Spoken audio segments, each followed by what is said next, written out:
Hi, I'm Oz Charlie and welcome to my YouTube channel. Today I'm talking to you about children's beds, how to ensure they have a comfy night's sleep and what to do if they have an accident. Now my children are a little bit older.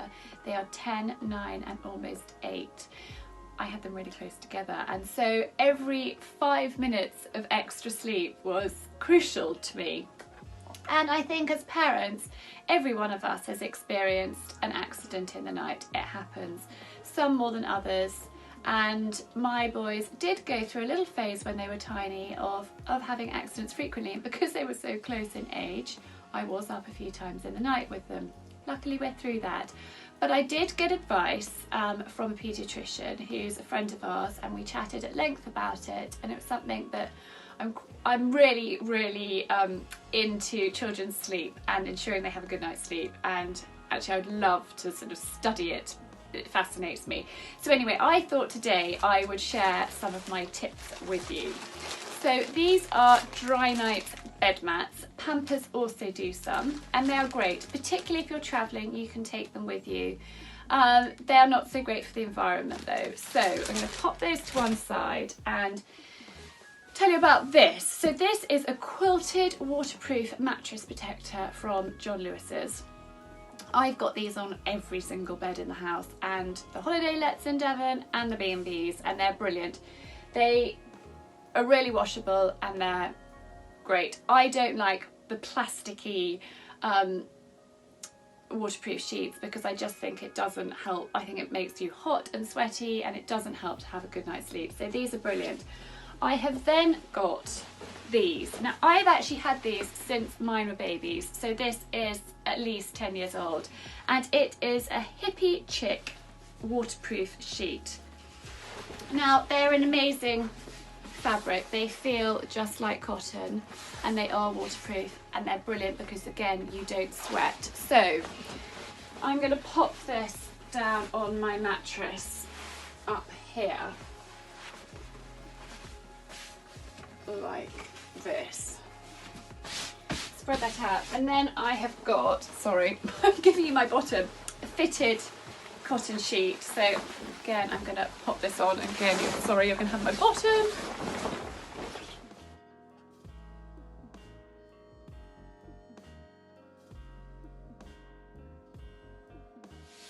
So we've got that layer on. Then I do another layer. So you can either use another hippie chick sheet, or I'm going to show you one of these dry nights. So they have got sticky tabs on them.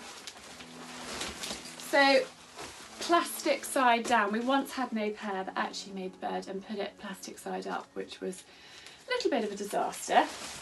So plastic side down, and you just peel these tabs off, and again you want to make sure that you place it in what you think is the right spot. So there's no point putting it up near the pillow because unlikely to have an accident there.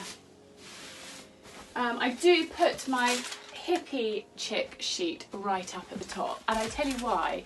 If your children are sick in the night, then it's protected as well. So, you know, you don't want to be constantly washing your mattress protector, this waterproof John Lewis one.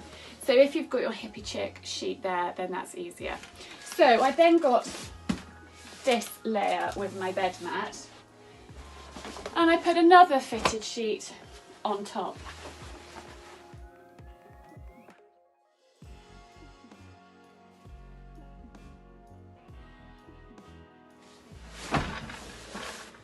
So then, if in the night your little one cries out or comes into your room and says, "Mummy, I've had an accident," you just need to whip one layer off.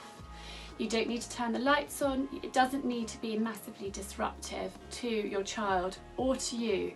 Because if you're putting the lights on in the middle of the night, it wakes everybody up, and then it takes a lot longer to settle them. So my top tips would be take the pyjamas off, leave them in the bath or somewhere, or on the bathroom floor. None of us have carpet in bathrooms anymore. So it doesn't matter if they're there, and just whip the layer off. Hopefully they haven't got the duvet. If they have got the duvet, then just take the duvet cover off and turn the duvet the other way around, and then deal with it in the morning. So you just don't want to have the lights on, and also don't tell your child off. It's an accident. So just say, oh darling, next time try and wake up and go to the loo. A lot of children are dreaming that they are on the loo when they have an accident. So you want to say, darling, just next time try and wake up and do it on the loo. You don't want to tell them off, because that doesn't help. That then gives them anxiety, and then it's a disaster. So just be really kind and really gentle.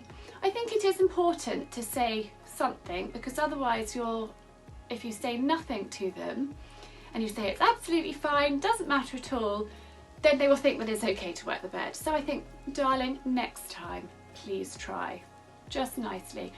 Don't get into too much of a conversation, and get them back into bed and settled as quickly as possible. And that's why it's really good having the 2 layers. If the child has a massive problem, and I'm not a specialist, I'm just a mother of 3 children, put a 3rd layer on. So then if it happens twice in the night, you can just whip off another one, and you've still got your mattress protector on the bottom. Also, a few other things that I found brilliant.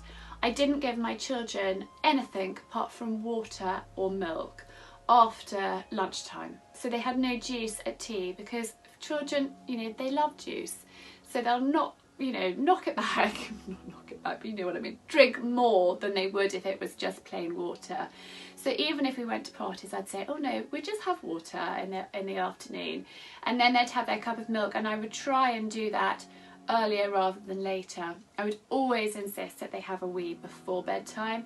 And actually you can lift your children when you go to bed, which I used to do as well. So it was a bit of a performance with all 3. Coco and girls can be quite different, although girls can have massive problems as well. I would just lift them up, pop them on the loo, stand them in front, pull their pyjamas down, pop them on the loo, and stroke their back, and just gently say, darling, have a little wee wee for mummy. And then when they'd finished with the boys, I just shake the drips off a little bit, stand them up, pull their pyjamas up, and carry them back to bed. And that I found worked really well for me. So I'm just going to finish making the bed and show you a few other things quickly. So pillows. When mine were babies, they just slept with these little pillows. These are their original ones, so this is quite old and raggedy, but very much loved. So they had these probably from a year on.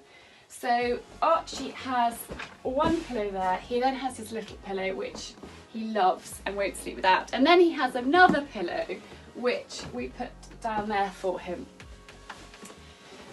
Duvets. This is quite a big, thick one, and actually I probably need to get his summer weight one out now, but he loves his big cosy duvet. So I use double duvets on single beds. If you've watched my videos, my previous ones on my bed and breakfast room, when I show you how I make a bed there, we've got twin beds, and I use double duvets always on single beds, because I think the single duvets you can't tuck in and the child rolls over and they get cold. So we've got double duvets, and I do tuck them in, so I'll show you.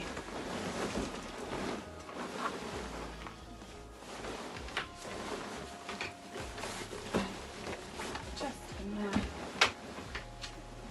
and then down there. And Arch likes to get really snugly in his bed, so I tuck that down the side.